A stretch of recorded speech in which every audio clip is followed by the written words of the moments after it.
Hi friends, welcome to Parent Cafe Live. Today we're going to talk about, do mom and dad need a timeout? So, we all know what timeouts are, right?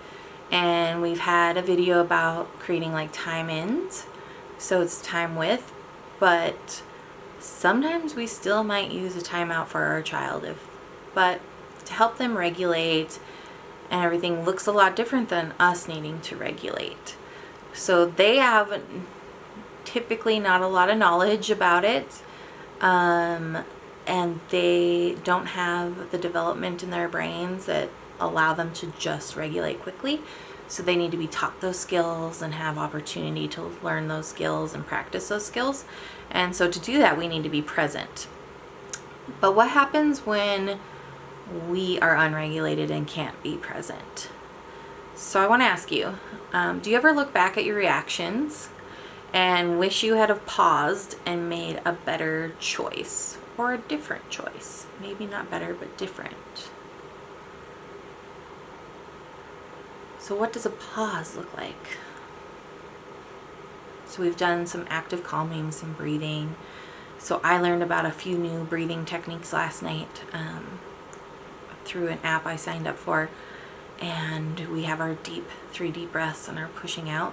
I liked another one called box breathing. So you breathe on a count of 3, and then at the top of a breath in, you pause and hold it for 3 seconds. And when you blow one out, you pause and hold for 3 seconds. So it's called box breathing. So it's breathing in, pause, hold it for 3, push out for 3, and hold for 3. In for 3, pause for 3, out for 3, pause for 3. So that one's a really nice one. So it does something to your body to get it to restart. So it's really like internalized for your parasympathetic system. Then we can breathe in for 3 counts, and then we push out as much air as we can with 6 counts. So in, 1, 2, 3, out, 1, 2, 3, 4, 5, 6, and then we keep rotating on that. So those are a couple different ones. See what works best for you. And sometimes just the mindfulness of counting is going to help you get into a better place in your brain. Because remember, we're moving it up from our survival state to our emotional state to our executive state. So sometimes I think like when we see red, because we're so angry or scared, and we react, so that's like our survival state. Typically it's like a knee-jerk reaction to like grab our kid or protect our kid. And then we're in the emotional state, like that goes pretty fast, right? And then we typically can't reach here until we've already spewed out our emotional baggage, right? And that doesn't always feel so good. Question 2, do you ever feel overwhelmed and feel like you need some space? So this could be at home, it could be at work, it could be with your kids, with your partner, friends, other family members, right? And how often do you take that space? Do you stay and just let it permeate, or do you let it spew out right away and react? Neither one of those are great, right? Like it feels gross to just hold on to that and stew on it. And then it feels gross after you've let it out sometimes, right? Like sometimes you get that initial, like I feel better, but the repercussions of how you made other people feel doesn't feel good. So what can we do? What can we do to take the space? Okay. Question 3, have your emotions ever hijacked you? Have your emotions taken over completely and made it impossible for you to get to this part of your brain, your prefrontal cortex, your logical thinking, your executive state? The ability to make good decisions that are logical, right, instead of emotional. How often does that happen to you? How does it make you feel when it happens? Do you have people tell you how you made them feel? Has this disrupted relationships for you?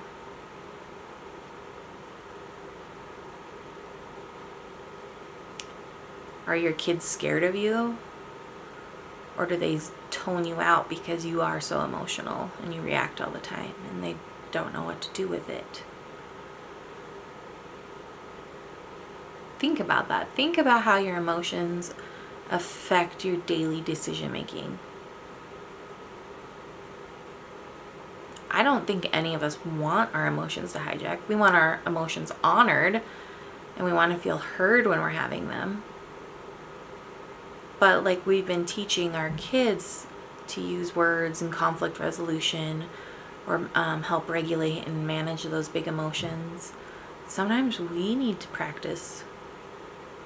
Sometimes we need to take care of ourselves and kind of figure out how to do that. Doesn't mean you're a bad parent because you are emotionally hijacked sometimes. It doesn't mean you're a bad parent because you've done things you wish you hadn't and you wish you could have paused. You said things you didn't want to. It means you're a parent learning. It means you're a parent trying. It means a parent that you care about your kids to do any of that. Right?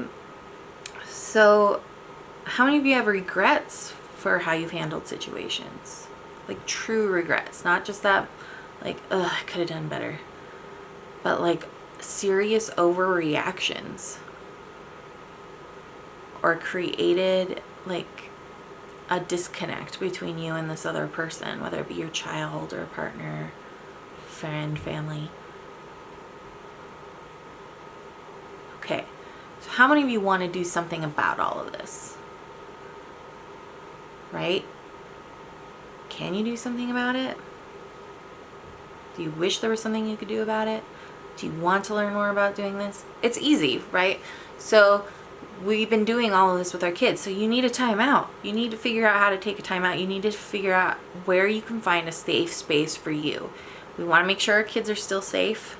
Okay, that's why it's really nice to have a safe space for them that they can go to. And it's safe not just for their emotional regulation, but physical safe and emotionally safe. And we need to take our time out. So how many of you remember like the don't shake the baby training you got before you had a child? So they are like, hey, if it gets overwhelming, go sit outside for 10 minutes. Calm yourself. The baby's going to be fine in their crib. You need to collect yourself and get under control.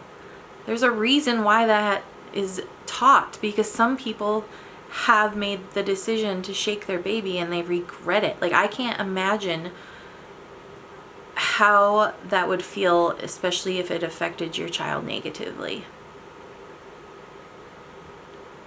So we need to take those timeouts. And as they get older, we have our regrets for the language we use. Or maybe we've broken something or thrown something or just reacted in a way that showed our kids what a tantrum looks like. And we don't want to be showing them how to tantrum better, right? We want to show them how to regulate better. So where's your safe space going to be? What does that look like? So start brainstorming some things that make you feel better, because you probably need to integrate these in daily for self-care. Self-care is so important for everything we do in all of our relationships, to kind of ground ourselves and just be in a better place so that we can work up here a little more. So do you like to read? Do you like to write? Do you like to exercise? Do you like to craft? Do you like just doing stuff with your kids? Like, maybe that's it. Or maybe a conversation with your husband that is not interrupted by your kids. Find ways to build those things into your day. Brainstorm with your friends on how they get those things in. Like, it looks really different for a lot of people. I know a couple that shower together because that's the safe space to have a conversation without kids. Because the kids know they can't come in. Most of the kids are already in bed. And that's their quiet time, their quiet space to be able to communicate and, get caught up on anything they missed from the day. And just spend some quality time together. Because then it's bedtime. And we all need our sleep, to be able to be our best selves. where can you have these timeouts at? Is it your bedroom? Is it a space out in your yard? Do you have a man cave or a she cave or a craft area? Or do you need to get out of the house every once in a while?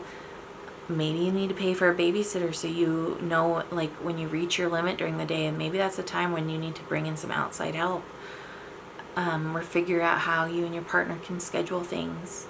There's a lot of ways to do it, but we have to figure out times where we can pause when we need to and take a few deep breaths, or if we need something more drastic, like a total timeout, because we need to pause a little longer. What's that going to look like? Can we step away for 10 minutes? Can we get a few hours to ourselves a few times a week to recharge? Can we take some time with our partners just to be with, instead of the hustle bustle of the day? I mean, I'm really interested to know, like, what you guys are already doing that does work. I'd really love it if you would put those in the comments below. Because I know some of the stuff I try, but it doesn't always work. And I know people would really benefit from more than my just sharing what works. There's parenting forums and things where you can ask questions and stress. We're going to be starting an anxiety parenting group for kids, for parents who have kids that are school aged. So that's pretty much all ages. And I think we all have anxieties. The anxiety could relate directly to our kids or not. Either way, parenting with anxiety and stress and depression is really difficult. And a lot of us have one or all of the above, right? And it might be all the time or might be a short part of your life, but always reaching out for support in some way is going to be helpful for you, because I guarantee every parent has gone through it or is going through it, or both. Parenting is not easy. We love our children like fiercely. It is the most incredible love, but with that comes the fear and the stress and the worry and hopes and all these things that we want for our kids and don't want for our kids, and we try to control, and we don't always have all the control, and that is hard. It is so hard. And we just want to protect them, and then we have these, feelings of worth that are less than because of how we react sometimes and how we handle situations. And I'm here to tell you, you are not a bad parent. Like, you're a parent, and we do the best we can with what we have, and most of the time that's good enough. But we can always strive to be better, not just for our kids but for ourselves, because a lot of things that we may be lacking in are also impacting us. It's not just impacting our kids. And so for the family unit as a whole, we benefit from finding ways to make these things work better. So, do you take timeouts? I take timeouts. And I let my son Aiden know that Mama needs a timeout, because I am so upset and angry. I know I'm going to say things that I wish I hadn't. I know that I'm just going to react mad, and I need time to think about what we're going to talk about, what we're going to do about it. And my son's usually kind of upset because he'd rather pull off the Band-Aid and get it over with, because he thinks he's going to be in less trouble or something that way.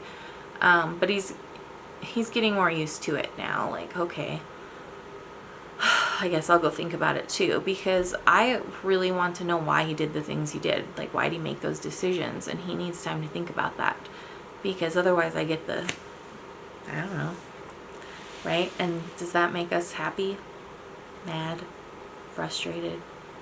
It makes me frustrated. It makes me so frustrated. It makes that emotional knee-jerk reactions want to ante up. Like, I am full firing in this area of my brain, and I know I need to take a time out, because I want to teach my kid good strategies, and I would rather him take a time out when he can. And sometimes that time out, just has to be sitting quietly, because you can't leave.